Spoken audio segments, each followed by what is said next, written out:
He said, "Don't wait up, babe. I'll be working late." But something inside me whispered, "No, he won't." So I followed him. And when I saw where he really went that night, I didn't cry. I smiled. Because right there, in the parking lot of that cheap hotel, I realized exactly how to destroy his double life and make him regret ever calling me his wife. My name's Claire, and I thought I married my soulmate. We met in college, built a life together, shared dreams, the kind of love people post about but rarely feel.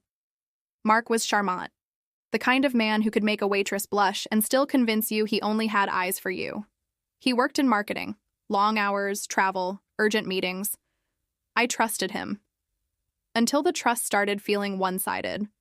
It was small things at first. Missed calls, unread messages, the faint smell of perfume that wasn't mine.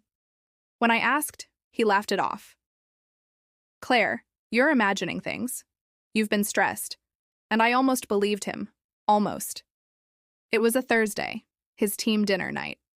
He left the house in a crisp shirt, cologne too strong for casual dining, and a smile too rehearsed. So I did what any woman with a gut feeling does. I waited 10 minutes, grabbed my keys, and followed. He didn't go to a restaurant. He didn't even go downtown. He drove 20 minutes to a cheap roadside motel, room 108. And when he opened the door, I saw her, a woman in her 20s, blonde, wearing my favorite lipstick shade. They laughed like teenagers sneaking around, oblivious to the storm outside. I took a photo, just one, then quietly drove away. No screaming, no tears, just planning. Mark handled all our finances, but what he didn't know was that I handled our home security system, including the cameras. I had access to everything, every time he came home late, every time he worked late in his office. For 2 weeks, I gathered proof, receipts, call logs, footage. Then I called a lawyer, discreetly. Our state allowed divorce on grounds of adultery. If I played this right, I could walk away with everything, the house, the accounts, even his company shares.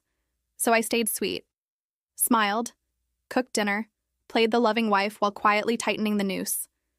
Our anniversary was approaching. He said he wanted to take me somewhere special. I said, "Let's celebrate at home instead." That night, I prepared a candlelit dinner, steak, wine, the whole show. He looked surprised but pleased. Halfway through dinner, I handed him an envelope. "What's this?" he asked. "A gift," I said. "You'll love it." He opened it. Inside were photos, him and the blonde, laughing outside that motel. Printed, time-stamped, undeniable. He went pale. "Claire, I can explain—" I cut him off. "No need. My lawyer already did." Then I slid a second envelope across the table. Divorce papers. He stared at me like he'd never seen me before. Here's the part he didn't see coming. That motel? It wasn't just any place. It was owned by a client his firm worked with. And that photo? It was sent, anonymously, to HR with a note. "Your regional manager has been meeting clients off-book for personal favors." By Monday, he was suspended. By Friday, it was terminated. Meanwhile, the lawyer finalized our case.